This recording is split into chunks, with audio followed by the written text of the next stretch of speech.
Então, primeiramente, boa noite a todo mundo, né? Eu vou começar com uma apresentação minha, depois um, um PowerPoint rapidinho de o que a gente pensa com esse curso, né? E algumas decisões, né, de por que fazer um curso desses, né? Eu vou dividir minha tela aqui e começar. Então, o nome do curso é Mundos Minecraft, né? É um curso baseado, né, no jogo Minecraft, e a ideia é o jogo com plataforma de ensino, né? Então, primeiro, me apresentar aqui. Eu sou mestre em educação pela PUC. Meu trabalho de mestrado é focado em pensamento computacional, que é desenvolvimento de algumas habilidades quando se programa, tá? Especialmente quando uma criança programa, né? Então, eu sou programador também, né? E sou professor de programação no ensino superior. A ideia aqui dessa apresentação é o seguinte: primeiro vamos começar entendendo por que jogos digitais, né? Então, eu peguei algumas estatísticas aqui para começar. Por exemplo, né, 69% de chefes de família jogam no computador ou videogame, né? Isso aqui é uma estatística que no final eu vou passar o livro de onde eu tirei. 97% dos jovens jogam em alguma plataforma, né? Essa estimativa de 35, um jogador de 35 anos já passou 20 anos jogando, né? E que a maioria dos jogadores continua jogando pro resto da vida. Então, assim, jogos têm alguma coisa de especial para ter esse tipo de estatística, né? Inclusive, deixa eu já falar que se vocês tiverem qualquer dúvida aí, pode colocar no chat e aí eu vou respondendo conforme a gente vai. Então, o que esses jogos digitais têm de especial, né? Por que eles são diferentes de outras coisas a ponto de ter essas estatísticas, né? Então, o primeiro conceito é o conceito de flow, que é o seguinte: são atividades que exigem da pessoa, né, o máximo das habilidades delas, só que não são difíceis o suficiente para que você desista. Então, isso cria uma imersão, né? As pessoas ficam imersas quando jogam jogos digitais porque eles são bem balanceados, né?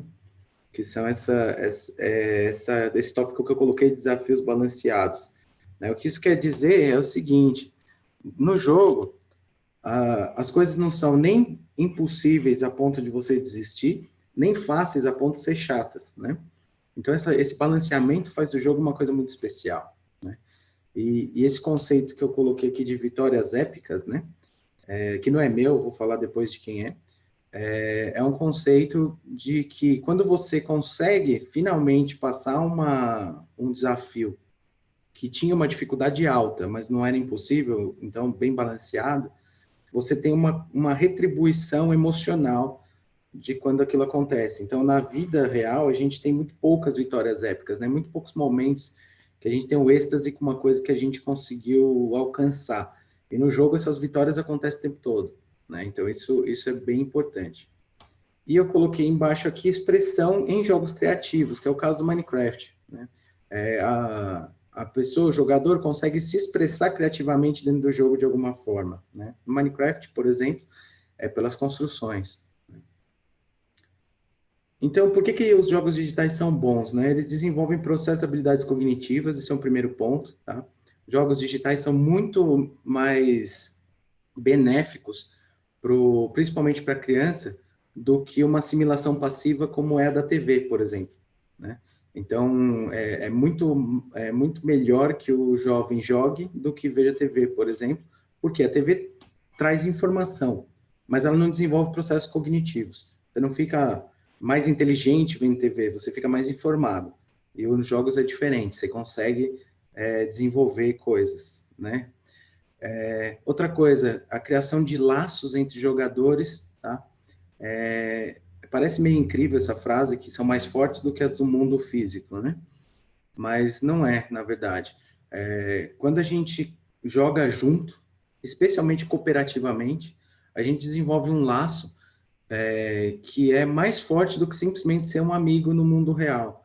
Muito por conta daquelas emoções de uma vitória épica, desse tipo de tarefa bem-sucedida que a gente divide com alguém.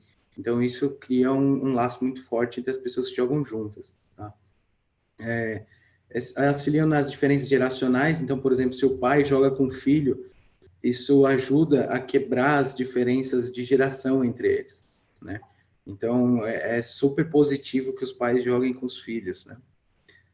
Desenvolve criatividade, né, e perseverança e raciocínio lógico, né? Os jogos, geralmente, eles são desenvolvidos de uma forma, né, que você precisa ter um raciocínio especial para passar certas partes e tudo mais, né? Ou mesmo para se desenvolver nas mecânicas do jogo. Então, tudo isso está desenvolvendo processos cognitivos no jogador, né? E aí, se o jogo tem criatividade, né, você vai acabar, se ele permite uma expressão criativa, você vai acabar desenvolvendo criatividade também, né, que é o caso do Minecraft. Aí eu coloquei desenvolve pensamento matemático e divergente. Matemático, isso sai um pouquinho do autor que eu estou usando, né? Isso aqui é um pouco mais da minha pesquisa de pensamento computacional. Matemático, porque todo jogo tem um componente matemático, assim, quantidade de itens, quantidade se você pode carregar, quantidade se você precisa para fazer alguma coisa. Então, todo jogo tem um componente matemático e o uso dessa matemática é muito natural. Diferente da aula de matemática, que às vezes pode ser um pouco artificial, porque o professor tem dificuldade de criar um contexto significativo para o uso de uma habilidade matemática, né? Geralmente a gente usa aqueles problemas, e aqueles problemas, hoje em dia a gente sabe que eles são um pouco menos bem-sucedidos, vamos dizer assim, em trazer esse pensamento do que se o aluno realmente precisa desse pensamento para uma coisa que ele quer fazer, ele precisa de um conceito matemático para executar, né? Um exemplo, por exemplo, se ele quiser criar uma casa no Minecraft, né? Saber a quantidade de blocos que ele precisa é um pensamento matemático que a gente não está artificialmente dizendo que ele precisa desenvolver. Ele vai desenvolver pela necessidade que o jogo criou, né? Então, isso é uma teoria que chama contexto significativo, que é do Mitchell Resnick, do MIT, né? E pensamento divergente é uma questão assim, eu tenho uma forma de resolver um problema, mas eu tenho N formas diferentes de resolver esse problema, por que não ir por outra, né? E os jogos têm muito dessa coisa de pensamento divergente, né? Especialmente se a gente tenta burlar as mecânicas do jogo, a gente precisa de um pensamento divergente, então é bem interessante. Então, eu coloquei aqui, isso aqui é mais para uma ajuda aí. Por exemplo, se algum pai perguntar, meu filho joga, quanto ele tem que jogar e tal, a gente tem um guiazinho, né? Eu vou disponibilizar depois também a apresentação, né? Então, um guia rápido aí, que o maior benefício de jogar, né? O benefício cognitivo, tá em jogar 3 horas por dia, tá? Então, esse é o auge do benefício cognitivo. A partir de 3 horas por dia, 21 horas por semana, esse benefício começa a baixar. Se você joga mais do que 40 horas por semana, o benefício desaparece completamente e começa a se tornar um problema, tá? Começa a impactar na vida real, porque o jogo está começando a ter tanta importância quanto a vida real, né? Eu coloco vida real entre aspas, porque não é, o jogo também é real, né? Isso é uma teoria do Pierre Levy, né? O virtual é real, a diferença é que um é físico e outro é digital, né? Então, por isso que eu sempre deixo entre aspas. Outra coisa, melhor jogar com amigos, tá? Melhor jogar com amigos ou com a família. Por quê? Porque você já tem um vínculo no mundo real que vai ser fortalecido pelo jogo, né? Então, os benefícios emocionais, por exemplo, de jogar, são maiores se você joga com amigos ou com a família, né, do que jogar com uma pessoa que você não conhece. Mas também há benefícios em jogar com quem não conhece, né? Com seus amigos de verdade é melhor. Jogar numa mesma sala é melhor do que jogar online, tá? Isso é uma coisa que pode ser desenvolvida no nosso curso, né? Todos os alunos vão estar no mesmo lugar, eles vão interagir no físico e no virtual ao mesmo tempo, né? E isso é extremamente positivo num ponto de vista emocional e num ponto de vista de criação de habilidades como cooperação, né? E várias outras habilidades interessantes. Os jogos cooperativos geram mais benefícios que os competitivos, né? Então, sempre que possível, hoje em dia já tem quase que já certo que a competição é pior do que a cooperação, né? Já são todas as teorias mais modernas de educação já veem a competição como uma coisa negativa, né? E a cooperação como uma coisa positiva. E nos jogos isso fica mais óbvio, né? Então, os jogos menos competitivos e mais cooperativos são melhores, tá? Tanto para o desenvolvimento de habilidades quanto para emoção. E jogos de criatividade têm impactos positivos extra, que é o caso do Minecraft, por isso eu coloquei aqui. Jogos de criatividade, geralmente, a pessoa que joga um jogo criativo tem uma tendência a ser criativo na vida real. Então, por exemplo, se no Minecraft ele constrói coisas, ele tem uma vontade de construir coisas na vida real também, que se bem desenvolvida com atividades maker, com robótica, por exemplo, né, ela se consegue catalisar esse benefício, né, que é muito legal. Então, aqui, de quem que é toda essa teoria, né? Essa teoria não é minha, né? É dessa pesquisadora chamada Jane McGonigal, que escreveu esse livro Reality is Broken, em que ela define todas essas coisas. Ela é PhD em psicologia, então, assim, tem credenciais muito grandes para falar nessa área, né? Então, uma olhada nesse livro é sempre uma boa pedida para quem vai trabalhar com jogos, tá? Agora vamos aqui para a parte do Minecraft, né? Por que o Minecraft e não outro jogo? Primeiro, o Minecraft tem uma popularidade enorme, né? 122 milhões de cópias vendidas agora esse mês passado, na verdade. 55 milhões de jogadores jogando por mês. Então, assim, um jogo que tem esses números tem algo de especial, né? E principalmente um jogo tão antigo, né? É impressionante como ele não perdeu popularidade e, pelo contrário, ele ganhou popularidade com o tempo, porque a tendência é os jogos envelhecerem. O Minecraft não, ele se renova. É bem impressionante essa tendência bem ímpar nos jogos digitais, né? Gabriel, Oi. a gente tem uma pergunta aqui que é sobre o livro, se Uhum. tem uma versão dele em português ou é só em inglês. Boa pergunta. Eu acho que tem, mas pelo menos quando eu comprei o meu, a versão em inglês era muito mais fácil de encontrar. Mas eu acho que ele tem tradução sim, tá?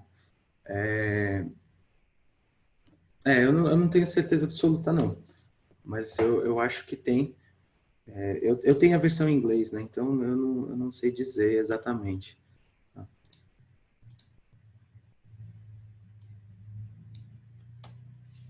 Que mais? Então, aqui voltando, né, para a parte do Minecraft, a criatividade, né? Então, esse jogo permite expressão criativa. Eu acho que esse é o ponto-chave porque esse jogo não envelhece, né? Porque diferente dos outros jogos, que a popularidade deles cai absurdamente com o tempo, o Minecraft cresce, né? Eu acho que a resposta está na expressão criativa. O jogador consegue se expressar por meio do jogo criativamente, né? Isso é ótimo na educação, né? Parte da minha dissertação de mestrado trabalha isso. É ótimo que o jogador consiga se expressar por meios digitais, né? Não só o jogador, mas o aluno, a pessoa, o jovem, possa se expressar pelo meio digital de alguma forma. E o Minecraft permite isso, que é muito legal. E um ponto que é chave para o nosso curso é que esse jogo ele tem um potencial de simulação, ele é um simulador, né? Não dá para dizer que o Minecraft é muito parecido com a vida real, mas muitos das temáticas que a gente trabalha na vida real podem ser expressas pelo jogo, né? E foi um pouco disso que a gente tentou fazer no curso, né? Tentar expressar temáticas aí da vida real no jogo, tá? Deixa eu passar aqui. Aí, o Minecraft tem uma versão que é educacional e uma versão comum, né? Então, qual que a gente optou por usar e por quê, né?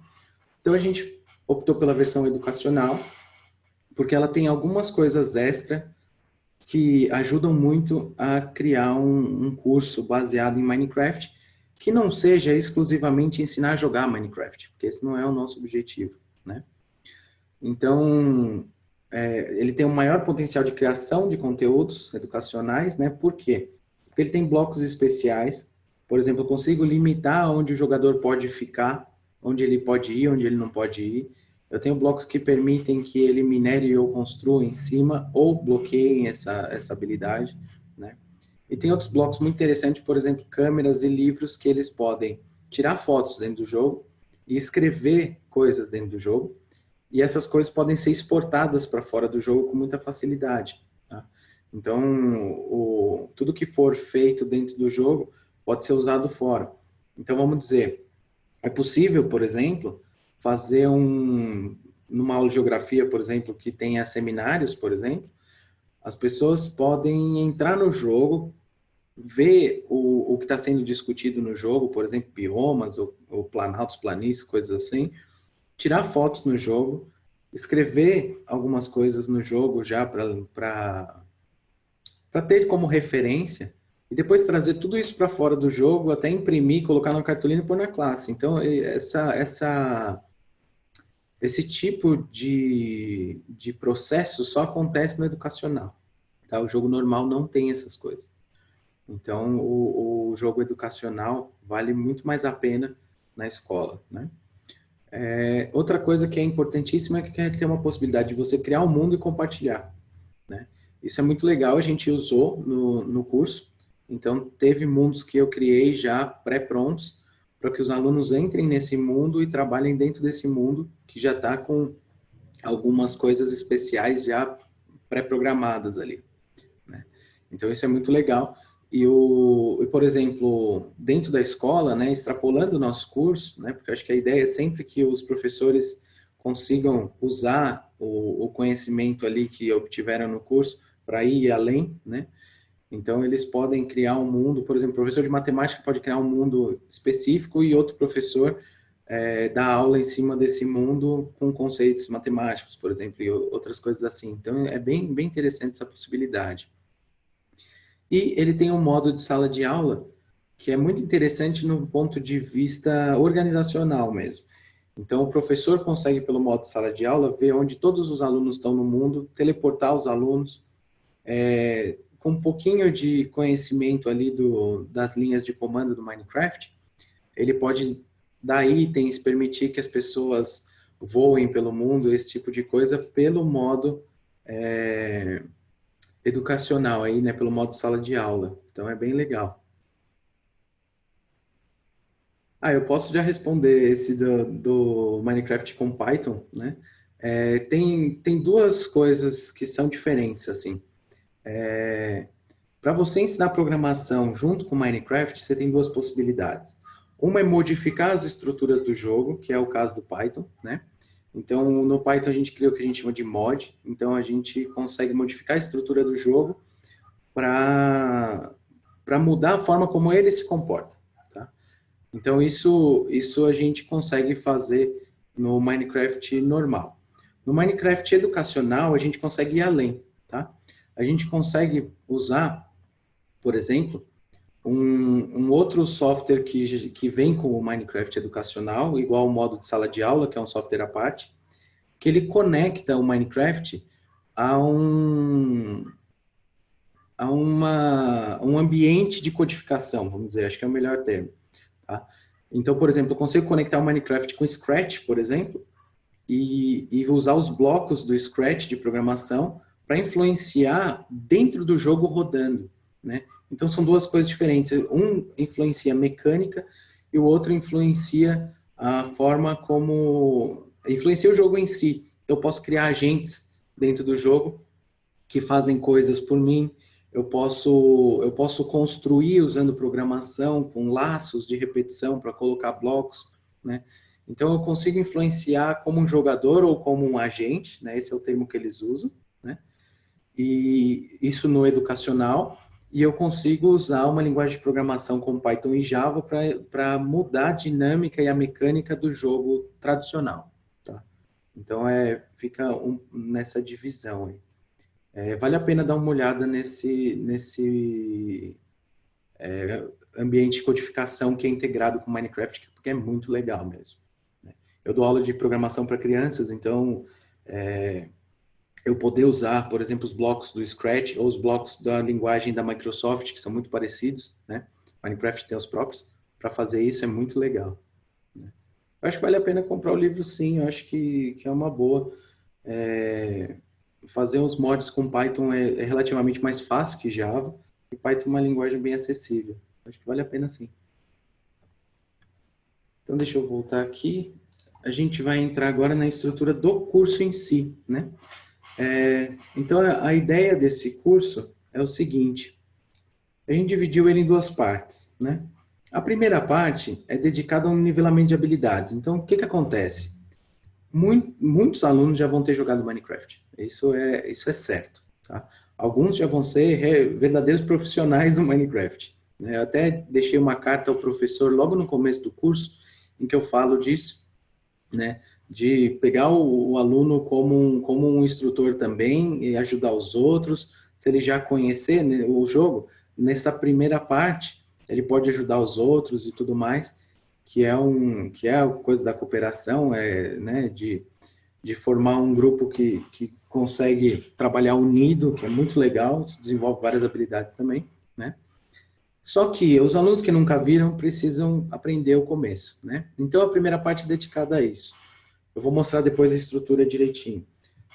A segunda parte já é assim, não importa que você tenha alunos jogadores que conhecem Minecraft profundamente ou que não conhecem absolutamente nada do Minecraft, na segunda parte os dois vão ver coisas que eles não estão tão acostumados, né?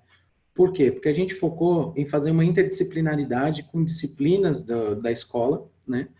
Conceitos do mundo real. Então, por exemplo, tem uma das lições que trabalha desenvolvimento sustentado, degradação ambiental, tudo isso dentro do Minecraft. E o nosso objetivo é desenvolver algumas habilidades aí não tão cognitivas, né? Pode chamar de cognitivas também, mas né, são mais habilidades técnicas, né? Que vem do STEAM, né? Que é o Science, Technology, Engineering, Arts and Mathematics, que é que antes chamava STEM, né? Não tinha arte, agora foi colocado, né? Que são habilidades aí mais na área de exatas, né? E habilidades do século XXI, né? Temáticas e habilidades do século XXI. Desenvolvimento sustentável está dentro de uma temática do século XXI, por exemplo, né? Isso tem vários lugares que vocês podem usar de referência, né? Por exemplo, o Partnership for 21st Century é um. A Unesco tem habilidades do século XXI, né? Tem vários tratados sobre isso, são bem interessantes. Então, a gente tem algumas possibilidades aí, né, de trabalhar essas temáticas e desenvolver habilidades, são consideradas habilidades-chave para ter um bom desenvolvimento do século XXI, né? Cooperação e comunicação, busca de informação na web, né? E principalmente a filtragem dessa busca, né? Então, algumas das nossas lições complementares vão por esse lado, né? Pesquisa tal coisa, vê o que tem de relação com o que você fez no jogo, né? Isso é aplicável no mundo real, não é? Então, eu coloquei aqui, né, desenvolver o senso crítico em relação às temáticas, é nesse sentido, né? O que a gente está fazendo é só do jogo, ou a gente consegue ver mais do que isso, né? Então, é bem interessante. Então, a estrutura do curso é o seguinte, a gente tem a parte 1 que eu falei, então essas são as aulas da parte 1, tá? Ela é voltada ao modo sobrevivência do Minecraft, então, primeiros comandos básicos, como você faz para jogar, constrói um abrigo, porque à noite tem monstros no Minecraft, se não tiver um abrigo eles vão pegar o seu personagem, né? Crafts, que são as criações de item no Minecraft, Minecraft, né, vem de mineração e criação de itens, que são essas duas aulas, crafts e mineração. Gestão da fome, porque o personagem começa a ficar com fome durante o tempo, eles precisam comer alguma coisa. Combate, que são os monstros que tem no jogo, né? E construção. Aí a segunda parte é mais a parte interdisciplinar, né? Que a gente fala com biomas, com interdisciplinaridade em geografia, fala de água com interdisciplinaridade de dinâmica de fluidos, se o professor achar conveniente colocar, né? Agricultura e pecuária, mais por questões críticas mesmo, né? Então, como que a gente desenvolve uma agricultura sustentável e tal, né? uma pecuária também sustentável. E o que, que é mais interessante, por que, que essas coisas fossem assim, né? E essas duas disciplinas, essas duas aulas têm interdisciplinaridade com história, né? Então, a gente simula no jogo por que as civilizações começaram a fazer agricultura e pecuária em vez de sair por aí sendo nômade procurando recursos, né? Degradação ambiental, para mim, é a minha aula favorita. A gente meio que engana os alunos a minerar o máximo possível numa competição. Só que o que a gente quer ver, na verdade, é o impacto que eles causaram no ambiente. Essa é uma das aulas mais legais desse curso, né? Aí, reflorestamento, a gente pega uma área e arruma, né? Começa a fazer isso de novo, né? E aí, meios de transporte, que é mostrar no jogo como que os meios de transporte funcionam, quais são, e fazer uma reflexão do que é muito comum nos livros do Pierre Levy, por exemplo, que é os meios de transporte eles aproximam as pessoas, e as pessoas que estão fora dos meios de transporte acabam mais afastadas, né? Que é aquele conceito de planificação do mundo, né? Então, esse também é bem interessante. E aí, automação, que é usar um pouquinho dos circuitos do jogo para criar fazendas automáticas, galinheiros automáticos, etc. Tá? Então, o curso fica dividido nessa forma. E só para terminar, né? O curso tem orientações para o professor em toda a aula, tem vídeos em toda a aula. Então, às vezes o vídeo é para o professor, às vezes o vídeo é para o aluno, às vezes para os dois, tem mais de um, tá? Então, tem um aporte ali para o professor. Então, é um curso bem estruturado nesse sentido, mas que o professor é soberano dentro do curso, né? O que a gente está oferecendo é uma ferramenta pedagógica para ele desenvolver, né? Na aula dele. A aula continua sendo dele, eu estou fazendo, né, uma proposta pedagógica, né? Então, a gente tem essa ideia que não é uma coisa totalmente fechada e lacrada que o professor não possa pôr a própria criatividade em uso ali no curso, né? Então, aqui, se vocês tiverem alguma pergunta aí para fazer no chat, né, eu posso responder já. Enquanto isso, eu vou fazer o seguinte aqui, eu vou abrir o curso, né, só para ter uma ideia, então, das divisões do curso, né. Então, aqui a gente tem um pouquinho, né, da ementa, o que vai ter no curso, sobre o autor, que é o que eu passei para vocês, né? Um monte de documentos aqui falando de como criar um mundo com diferentes configurações, né? E um vídeo para um overview desse Classroom Mode, como você usa, né? E aqui eu coloco também um prefácio aqui para o educador, que eu explico o que eu falei para vocês hoje, né? Por que o curso foi feito dessa forma, está dividido dessa maneira e o que ele vai encontrar trabalhando esse curso com as crianças potencialmente, né? E aí depois entra nas aulas, né? Vocês veem que tem as orientações aqui, tem os comandos e no final sempre tem uma lição para eles fazerem, que eu pelo menos levo mais para a parte crítica de pensar o que a gente fez na aula e o que isso tem de relação com o mundo e tudo mais, né? Gabriel, só um Oi. parênteses que eu acho que acho que deve estar em outra tela, porque aqui ainda está aparecendo o slide da tua apresentação de Ah, perguntas entendi. ali. Acho que tem que trocar o compartilhamento. Tem que parar e É. começar de novo. Uhum. Agora sim, né? Agora sim. Então a divisão do curso, né, é essa. Então a gente tem aqui um monte de documentos prévios, né, que a gente ensina a fazer configuração do mundo, tudo mais, tudo que é necessário. E aí depois vamos para as aulas, né? E aí toda aula tem o seu vídeo aqui, né?